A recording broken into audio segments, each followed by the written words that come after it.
Did I just take like a 2-hour nap out of my control? Yes, I did. Okay, I was tired. I got home from work and I was tired. Like, why are you attacking me? Leave me alone. Okay. I love how this is how we're starting our video. Today we're going to be talking about why we / really just I love Brittany broski and just the idea of fan culture. I did just watch her new episode of the Broski Report, so maybe I feel like I'm like emulating some of her stylistic choices, but I didn't think about that until I was recording it. Yeah. Okay. So fan culture. Yeah, think about that. Anyways, first off, I just want to say how Brittany broski is a very important part of my life. I could not see my life without Brittany broski. Think about that. That's not even her real name. Well, Brittany. And I know she said her legal name before, but I'm not going to. But the fact that is such a common, I don't want to say statement, but like belief with the modern age is that these people that we've never met, that we probably never will, honestly, but we might, but the consensus is that they are not in our real everyday life. Like, we do not see them, we do not hang out with them, but they are such an important part of our life that, I don't know, it's just such a weird thing when you actually think about it, the fan culture and like what it is. But besides that, let me just get into some background.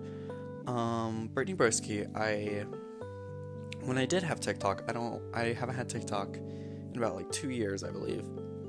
But when I did, I would watch. That's how I consumed her content. And I remember I found out she had a YouTube, and I was like, okay, let me subscribe, even though she like barely posted at that time.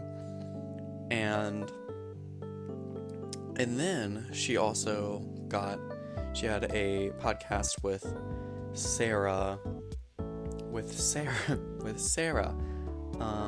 And I was like, okay, let me get on this. I would listen, thought it was so funny, really got to like feel her personality, and I was like, okay, I vibe with this girl. And so then I started watching, like, whenever she would post on YouTube, I would watch it there.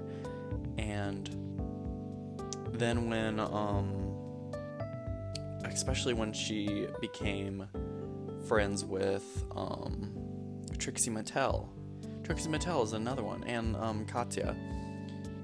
Again, not their real names, but that's how we see them, that's how we perceive them, which obviously we've seen them out of drag, but, like, these are people where a character essentially is their personality.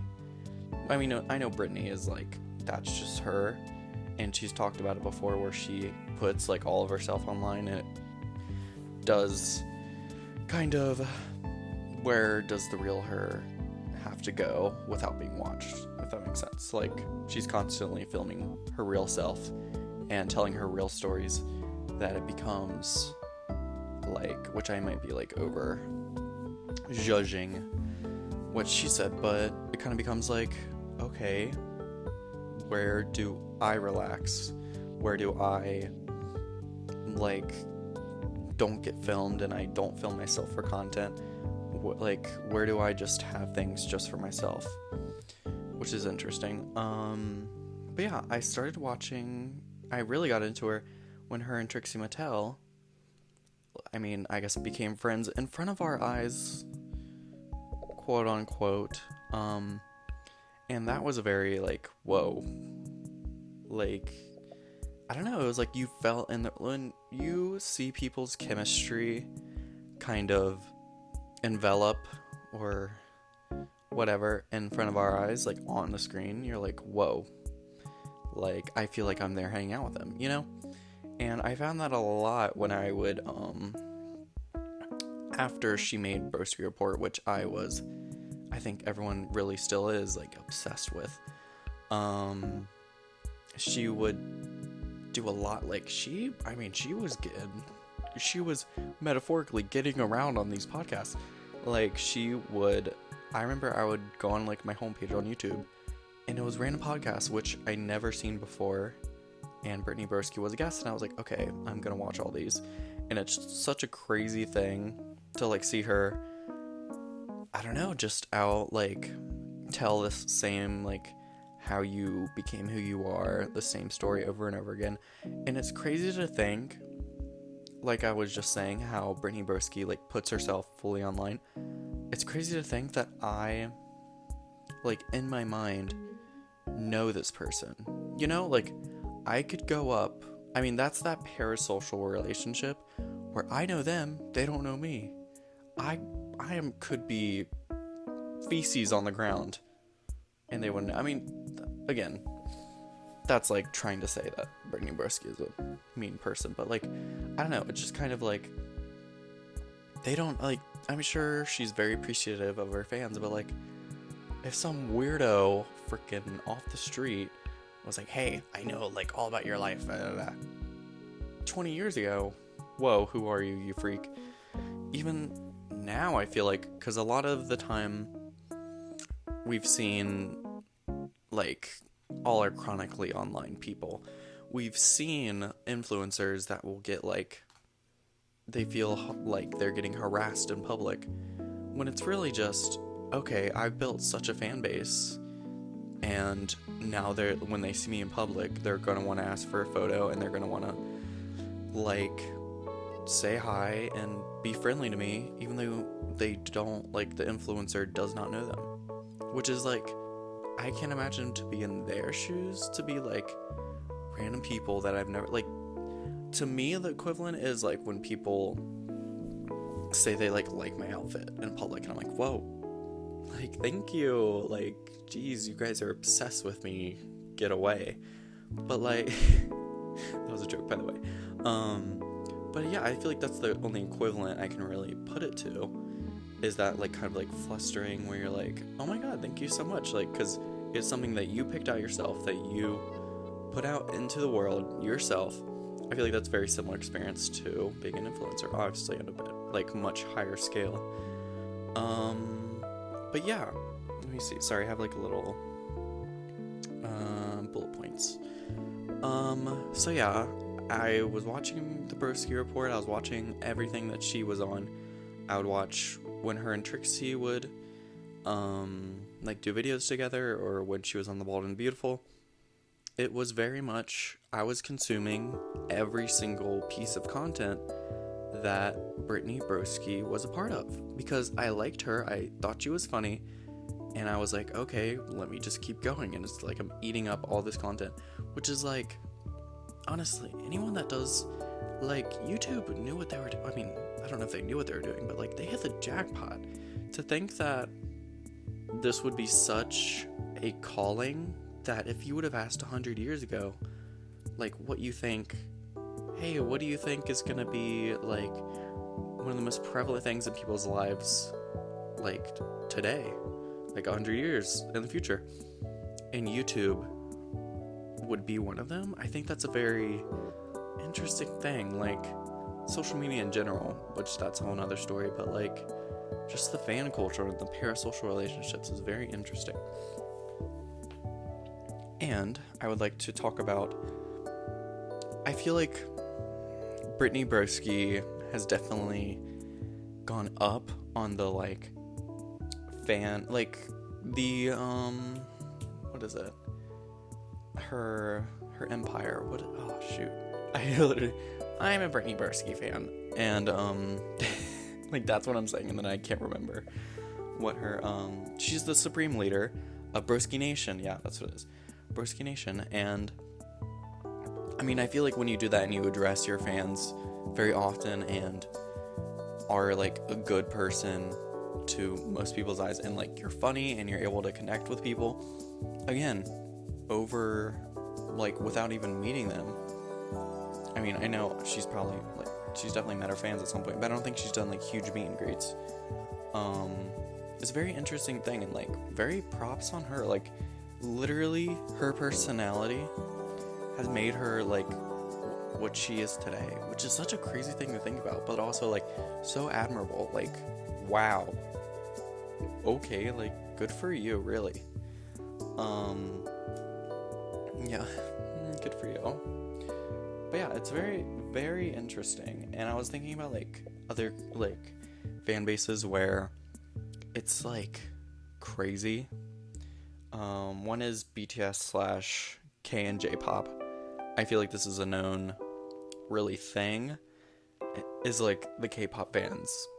Like you mess with them, you're gonna get the full heat. Like that's just like, you know. Next is Taylor Swift, which I would say I'm a Swiftie. I'm definitely not like diehard, like you talk anything about her, you're gonna die. Like I'm not saying that, but I definitely like her new album. And then we have Harry Styles, and that like, which another interlude. The freaking division that same with Taylor. The division that like, I feel like fan culture really does just give a reason to all of, oh my god, and back to Taylor Swift, I have Ye on here as another like fan culture thing, because I feel like he's like, the Ye fans are the Ye fans, and they're gonna make it known to everybody, whether they want to know or not, that they are Ye fans. And I feel like it really creates this divide in people that, especially with the new album that Taylor released, and people that just will absolutely like, they will like demolish you online, obviously, because that's the only place that people feel the need to talk about liking Taylor Swift or like her new album, like purely because the new album came out and Taylor Swift people are talking about it. So then everyone's like, oh, like Taylor Swift sucks if you like that, like, and just the amount of hate is very interesting. And simply like, it's just the counter, instead of like fan culture, it's hate culture, which again, that's a whole nother thing. But yeah, and then same with like Harry Styles, all the hate that he gets simply because of women, a lot of his like female friends, all his female, like, not all, but like a lot of his female fans are like widely known to think that he is very attractive. And I think that really strikes a heart in like people that don't like Harry Styles and have no fan, like, just are not fans of him. And they are like, whoa, especially guys, they're like, whoa, like, I thought being like manly man is what made women like me. This is weird. Also, Harry Styles is gay. Like, I feel like that's all, I don't know, that all stemmed from people really liking Harry Styles. So it's an interesting, like, counter, like the opposite side of the spectrum, which is very interesting. I also have Beyonce on here, obviously, and again, Ye, which I feel like Ye and Taylor fans are like, those are the two sides of that, like, of music, really.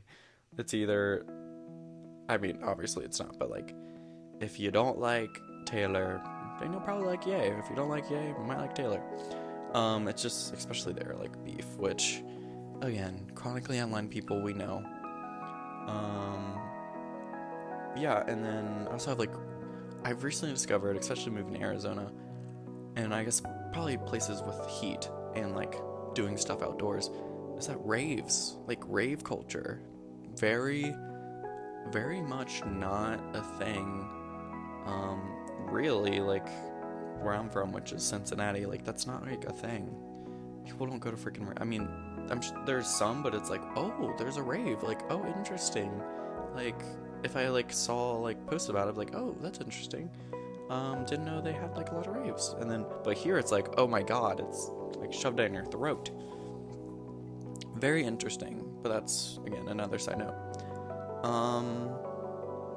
Okay, so Brittany Broski, I mentioned Trixie Mattel. and Katya as well, are people, there's other people, but like, I feel like those are honestly like, I don't know. And I've also like started listening to Drew and Indy's podcast, and and Nicole Raffi, like those are people in my life, but I would definitely say that Trixie, Brittany Broski, Emma Chamberlain, definitely, and Katya are people that if I were describing to strangers, I love them. Like, I would be like, oh my god, I love them. Which is not a word you, like, throw around a lot. But, like, and especially, like, I've seen videos where people meet, like, their celebrities or their favorite influencers. Like, oh my god, I love you. That's crazy. Imagine you were doing this as a job, and, obviously you have fans, and obviously you're grateful for them, and you constantly get told, I love you. Especially if you put on, like, a persona, which I think this has worked for Brittany because she doesn't put on a persona. Especially if you put on a persona online and everyone's saying they love you. Like, I can imagine the, like, weird mental, like, stuff that would mess with me. I'd be like, do they love me or do they love my online persona? What's going on? And do they even actually love that? Like, it's such an interesting thing. And, like, I feel like that's very, like, psychological, so I don't really have anything else to say on that part, but very interesting. Okay, next, we have what I would do if I met Brittany Broski. First, I think I would piss my pants. I think I would literally, like, collapse, break something. I feel like, but on the inside, you know? Like, I would scream, cry, pee, all on the inside. And then I would be like, okay, just another person.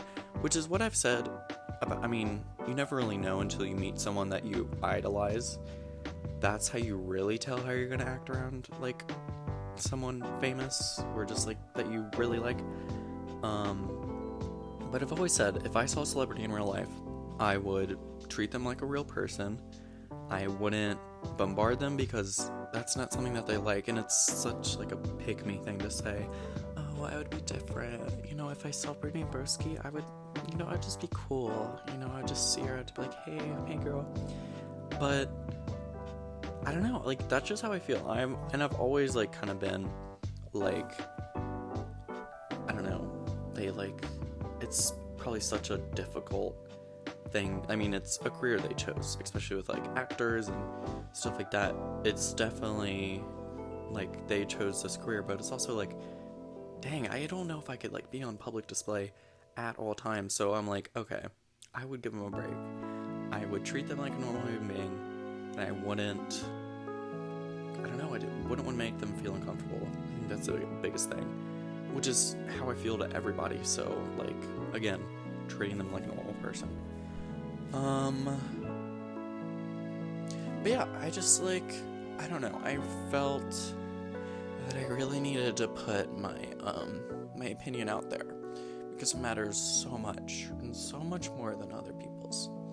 So that's why I decided to make this video, because you all need to be graced by my knowledge and my opinions on a matter that that I didn't research, and that I thought about 30 minutes before making this. So you guys are really lucky. Yeah, really lucky. But yeah, on a real note,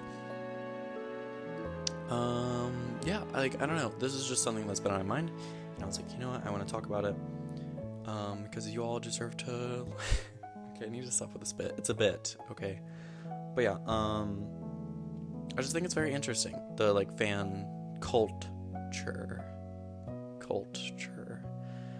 yeah, fan culture is very weird, so just wanted to talk about it. A little check-in on my month of reading. Still haven't finished a book, so that's where we are. You know, it's fine. I have a job, so get off my back. You know? Yeah, exactly. But yeah, so we'll see if anything comes of that. But I'm liking these just like video essays ish videos. So yeah, I'll see you guys later. Also, if you're wondering what I'm looking down at, it's the audio thing. Sorry, I need to stop, but sue me.